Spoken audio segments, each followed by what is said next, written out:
Welcome into Northside Territory, Foul Territory Network's Cubs podcast. I'm Sahadev Sharma with my partner, Patrick Mooney. It's getting hard to say, my partner, Patrick Mooney. Uh, Episode 93. Welcome to episode 93. We're your Cubs beat writers from The Athletic. Patrick, we are, it's like 10 days, less than 10 days away from pitchers and catchers reporting.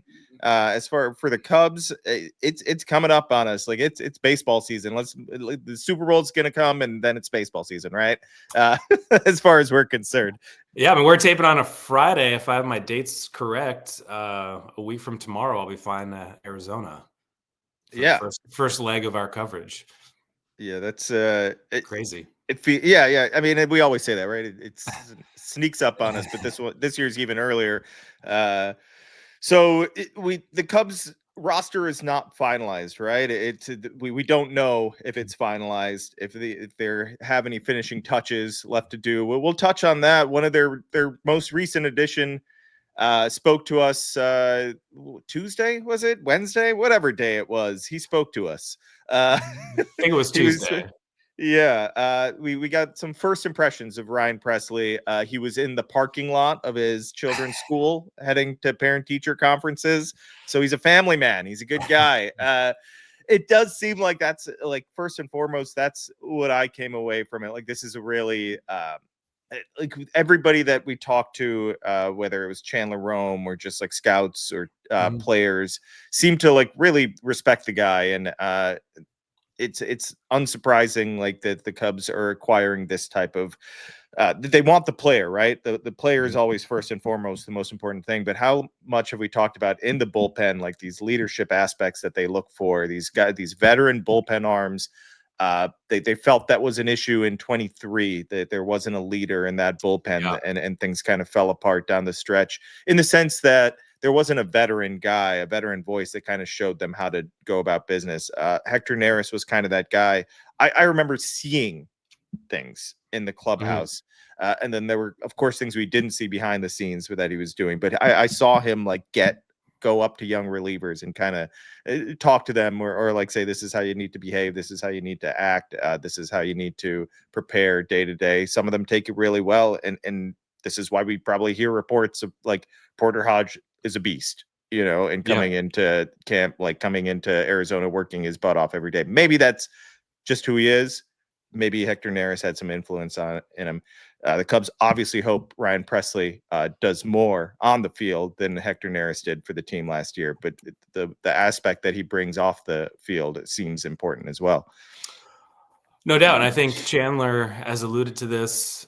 Honestly, we've talked to Chandler so much over the last couple of weeks that I can't remember if it was on air or off air or a text chain, but that, you know, Pressly was someone who really had to work at his craft and bounced around a little bit. I mean, this is someone who was in the Anthony Rizzo draft class with the Boston Red Sox. I believe that was 07, a Rule 5 guy.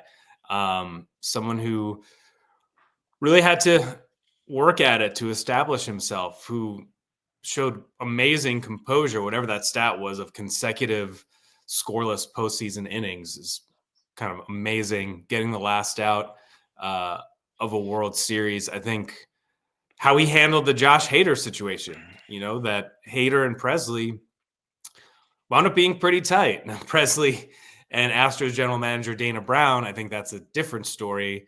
Brown, on the record with Astros reporters, said there was a fracture due to the addition of Hader, but Pressly wound up having a pretty good year last year. And, you know, sometimes it's just about the fit. I think Pressly's value with the Cubs is exponentially more than what he could bring to the Astros or even like, you know, rebuilding team. And the Cubs need someone from opening day on who can just like stop the bleeding, you know, who can get that, nail down that save to make sure a 3-game losing streak doesn't become like a 2-week, you know, catastrophe.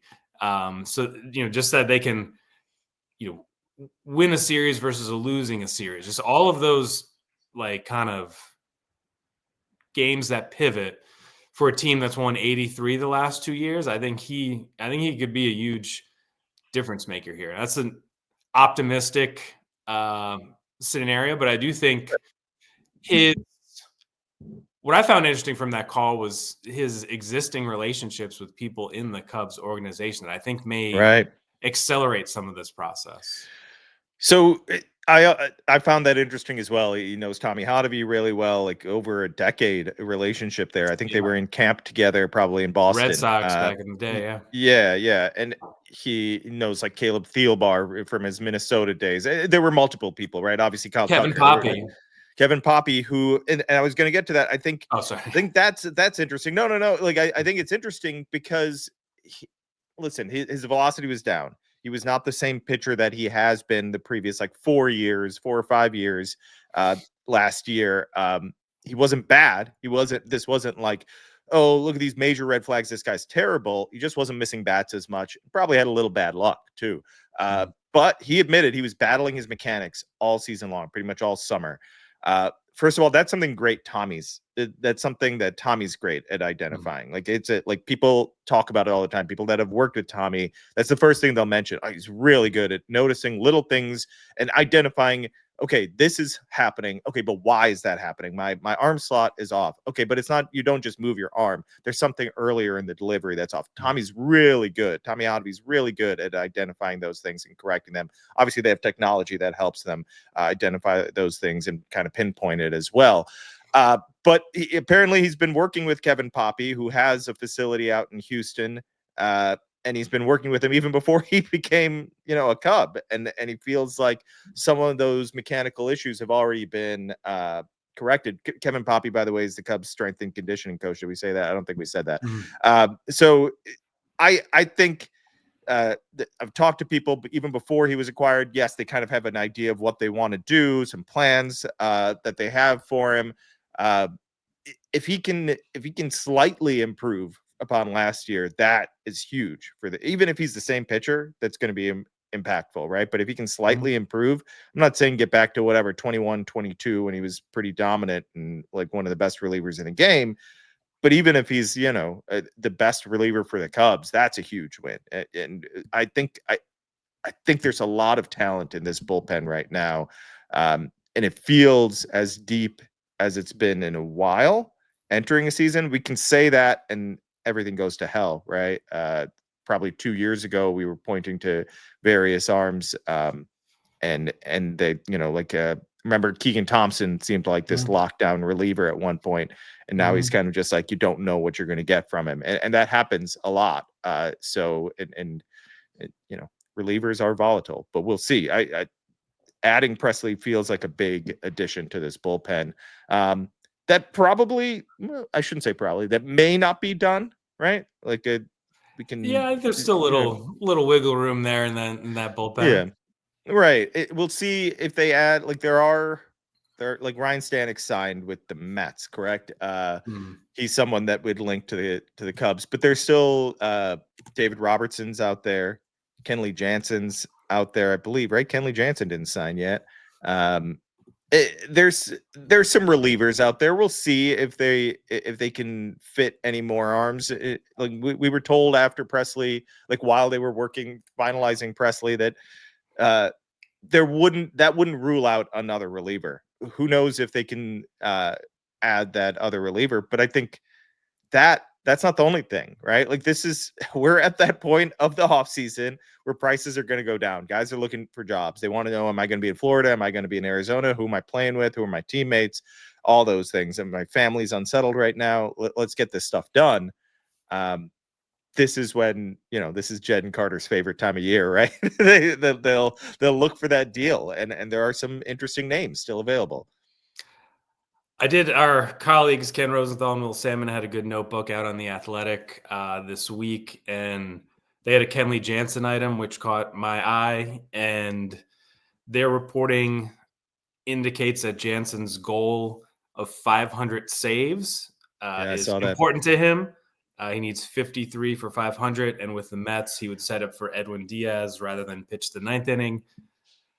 As a Cubs reporter, I read that as Presley probably makes Jansen less likely. That's my read. Also, Jansen, I think, will probably come in with a pretty high number, I'd imagine. When you sure. We still have, like you said, David Robertson. Ryan Brazier was just DFA'd.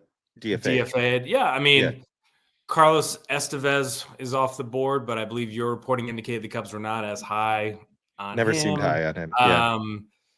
Kyle Finnegan, kind of meh. I don't know if that's Tepid. a real. I'm not sure if they love him. But there are, between minor league deals, David Robertson, some of those more complimentary relievers, Phil Maytone, he's still out there, right? Am I pronouncing his name right? I always get it wrong. I had Ton Mayton. He's a nice pitcher, and if we have to learn it, we'll learn. Yeah. Also, if you're plugging him in for the 7th inning, or like matchups in the 6th inning, is a lot different than needing a guy for like the 8th inning, and you're hoping that Porter Hodge is like your closer. I think that's a big difference here of just like the sense of organization you get with Presley in the back end, working backwards from the 9th inning. I think that makes everything just kind of look and feel better. In terms of opportunistic, I know there are times when you follow this team and you're like, why don't they have more resources? Why don't they have conviction? Why aren't they just going out and making things happen rather than like hanging back and waiting for stuff to fall to them? But like you said, this is like their Super Bowl week of players getting antsy, agents probably hearing it from their clients, opportunities disappearing. Maybe you got families wondering, where are we going for spring training? What's going on? And the Cubs do have this. It's certainly not unlimited funds given to baseball operations, but there are these opportunities that could pop up. When has always been the scenario of how a Jack Flaherty could fall to them. Now, we're not saying we don't think that's like, a high priority or necessarily like extremely likely, but like, how does he wind up with the Cubs? It's playing out this way. Alex Bregman, if Alex Bregman has this nice deal in hand from the Astros and perhaps something else from another team, I don't really see where he's coming to the Cubs on some sort of, prove it pivot deal, but he's 31. They're hanging around the backboard, right? Yeah, that's why, to me, like I'll take the 3-year deal with the opt-outs after year 1 and 2. For me, it doesn't make as much sense. He's going to be 31 at the end of March. This is age 31 season. Like, do you need that type of deal, or do you take the 5-year guarantee, or what is it? 156? Is that what, or that's 7? That was reported early in the offseason. Yeah. For me, it doesn't make sense to me. It doesn't make sense. Look, the Cubs, you said it all about the finances. We're going to keep talking about that over the course of time, just because it is a real thing.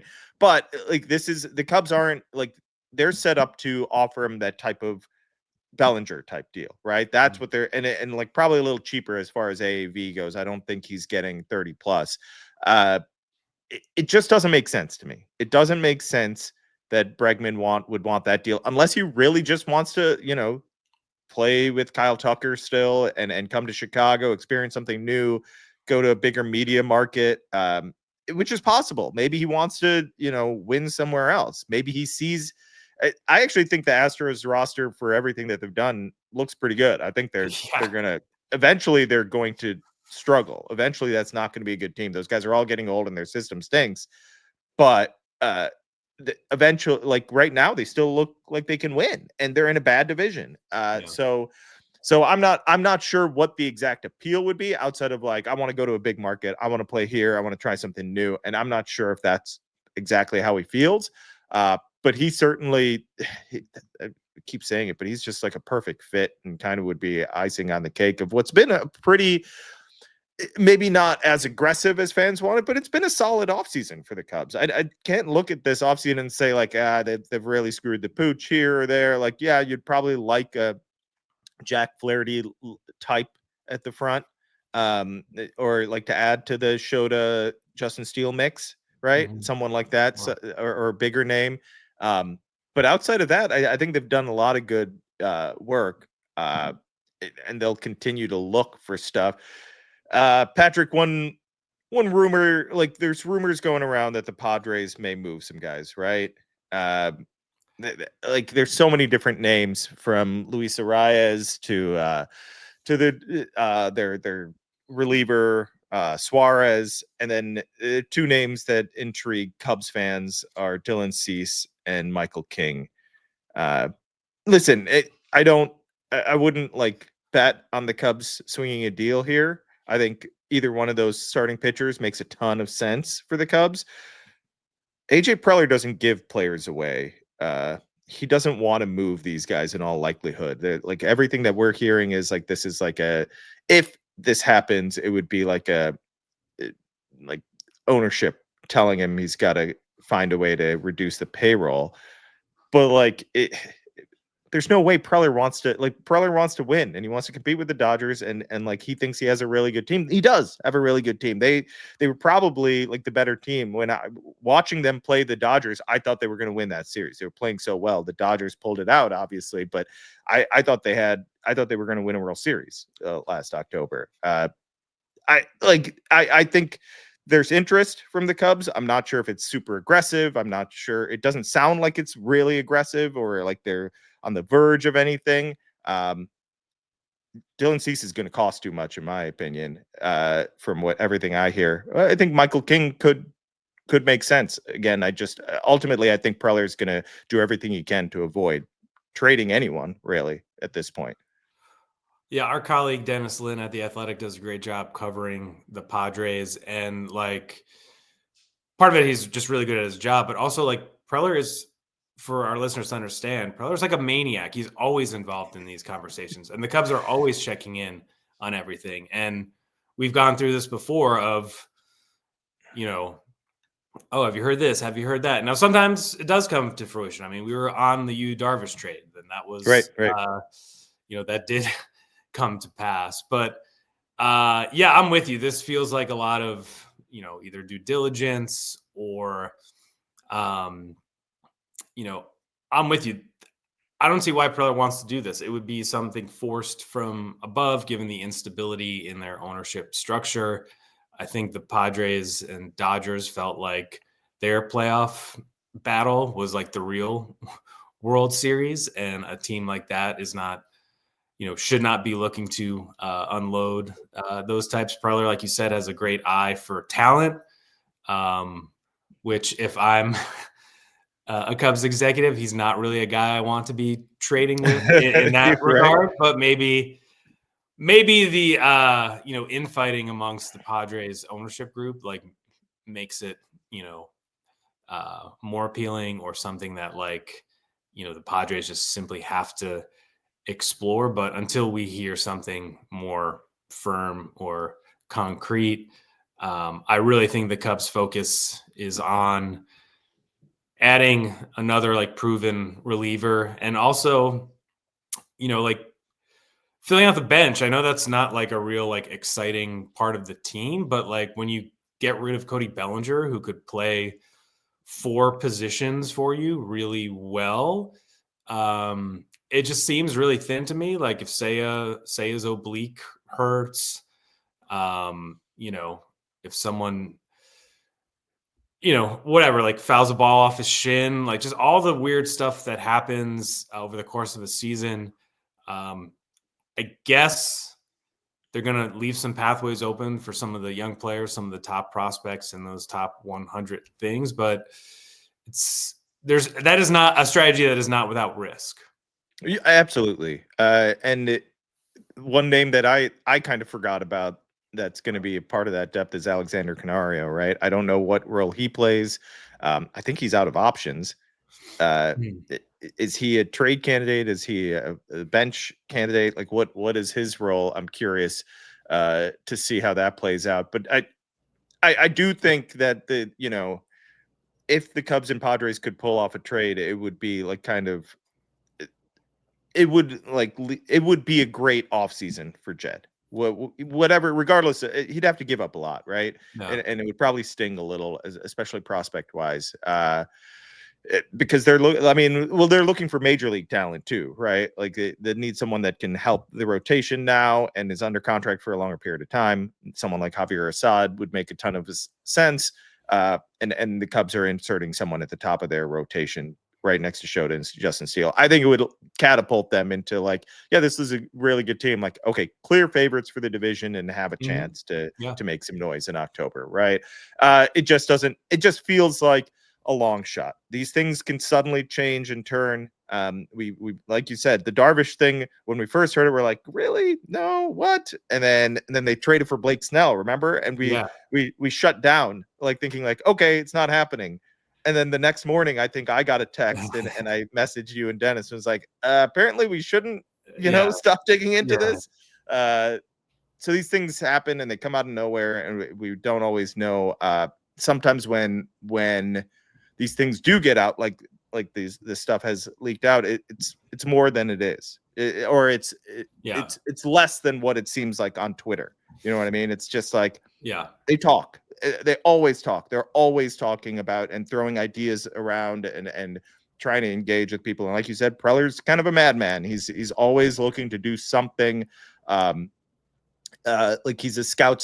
He's all like he's just constantly evaluating talent and thinking of ways to get better. So you can't put anything past him, but I'd still be surprised here. I mean, why not just sign Jack Flaherty then, right? I mean, like, Cease is better, and Michael King is interesting, and it would cost more money with Flaherty. But if Flaherty's in a spot where it's no qualifying offer, right? Maybe it's a short-term thing with opt-outs. Like, I don't know. That makes sense. King's interesting to me because, like, what is he asking for in ARB? It's like $9 million, right? Yeah. That's like for his performance level, that's nothing. And that's got to be music to Jed and Carter's ears. They're like, what is that? WAR per dollar, man. Yeah, exactly. Solving for wins. All right. We'll be back next week, inching closer to Patrick heading to Arizona. Maybe we'll have a little prospect talk, see what we can do next week. But there may be some more moves, maybe not. Maybe there probably will be moves around the league at minimum to kind of like, so we know what the Cubs options are. Thanks so much, everyone listening. Make sure to rate, review, and subscribe to Northside Territory. Subscribe to the YouTube channel. Check out our work at The Athletic. Patrick and I will be on top of spring training. I'll be out in Japan. We'll be there for the start of the season. So make sure you're subscribing, reading, doing all that good stuff. Thanks so much, everyone, for listening. Take